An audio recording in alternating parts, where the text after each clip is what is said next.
Hey, what is going on, everyone? This is your boy Tanveer Side, the Bengal Dragon. Make sure to hit that like, subscribe, and bell notification buttons.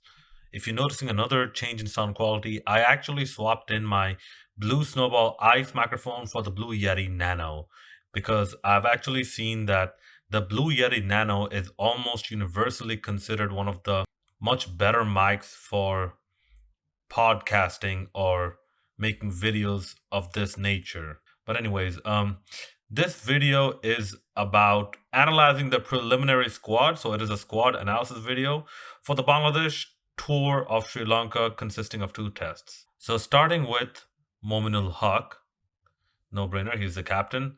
Litan Kumar Das, all right, you have one wicket keeper. Muhammad Mithun, Mushfiqur Rahim.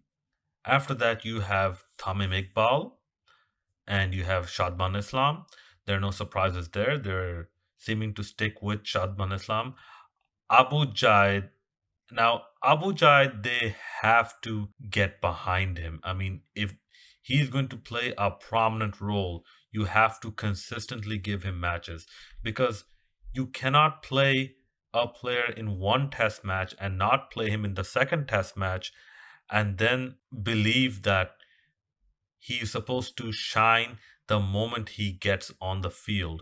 Yes, there's a lot of pressure regarding that, where you have to perform whenever you're given the opportunity. But that is not realistic. Let us be very honest. So if they're going to stick with Abu Jaid, I wish they give him a long run. And he has shown some potential if he can just control his line and length consistently, which is the very essential key missing from Bangladeshi bowlers is consistency. Then you have Tajul Islam. From what I have seen, he's perhaps the only left arm spinner in the side, which once again is a problem because you cannot have all your left arm duties conducted by only one person and expect that one person to get stellar results, because you want to get a bowler apart from Tajul Islam to get some of the pressure off of him, because Tajul Islam, like I mentioned previously in previous videos, he has become a bowler that will essentially bore a batsman to giving their wickets. Like, if you bowl long enough, eventually you're going to get 5 wickets. You don't want that. Like, you don't want a bowler that'll go for 160, 170 runs or maybe close to 200 runs and then eventually will give you 5 wickets. That is very bad. So Tajul Islam is slowly turning into that type of bowler, and in that regard, he becomes more of a liability than an asset to the team. All right, then you have Najmul Hussain tomorrow. I don't know why he is in the squad. Then Mehdi Hassan Miraz. Okay, he has shown something against West Indies, so yeah, he should be in the squad. But his bowling needs to improve drastically as well. Naim Hassan, also a decent selection, and I hope he gets a decent run and learns something from Mehdi Hassan Miraz. And that's another problem. Bangladesh don't have a premier like Mohammad Rafiq type right arm off spinner. Like Mehdi Hassan Miraz, he debuted in 2016, I believe. So he's just 5 years in. Like, he's just starting to establish himself in the team. So you need someone with a bit more experience, maybe 7, 8, 9, 10 years of experience to actually groom someone like a Naim Hassan. Okay, then you have Taskin Ahmed. It is good to see him back in Test cricket because I think that the additional pace he brings can really be of great value to Bangladesh if the fielders can manage to hold on to their freaking catches. Then you have Ibadat Hussain, also good. You have Saif Hassan. It's a good player to have on the side, as well as Yasser Ali Rabbi, good person to have on the side. Shoriful Islam. Now, this is an interesting pick. Maybe a bit too soon to bring into the squad. But then, people, you must remember that Bangladesh are actually taking a good amount of players as net bowlers, as Sri Lanka has refused to provide net bowlers. All right. So after Shariful Islam, you have Syed Khalid Ahmed, also a good person to have on your side. Muqidul Islam. Okay, I am viewing him as purely a net bowler because wasn't this the guy with the broom head? I mean, his hairstyle is like a broom. Okay, then you have Shuvagato Home. Now, there's been some talk about Shuvagato Home. He's actually making his comeback to this side, and apparently he has a pretty decent domestic average. And there's one thing to keep in mind, however. Domestic averages don't really mean much because our domestic conditions are not that good, especially in terms of the quality of cricket that is played. So I understand that it is all BCB has in terms of a selection criteria.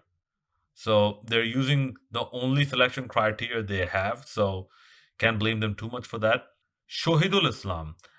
I'm not too sure about this person. He might be the other left arm spinner. Might be.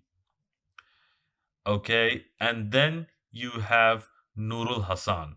Now, pay attention to the squad. You have four wicket keeper batsmen: Nurul Hassan, you have Liton Das, you have Muhammad Mitten, and you have Mushfiqur Rahim. For the love of God, BCB, do not give the wicket keeping gloves to Mushfiqur Rahim. Please give it to Nurul Hassan or Muhammad Mitten. And actually, given that they're going to take a lot of net bowlers, I have a feeling that Naeem Hassan, Ibadat Hussain, and perhaps Shoriful Islam have been picked as net bowlers. Khalid Ahmed, Taskin Ahmed, and Abu Jaid. These are your players that are most likely going to be your frontline pacers if Bangladesh decides to play three pacers, along with Mehdi Hassan Miraz and Taijul Islam.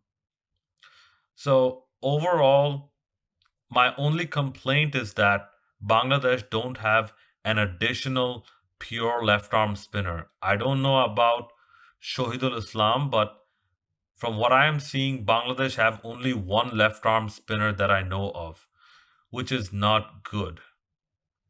So apart from that, and apart from the absence of Mahmudullah, which I understand he has an injury, but Mushfiqur Rahim also had an injury. Maybe he recovered faster than Mahmudullah.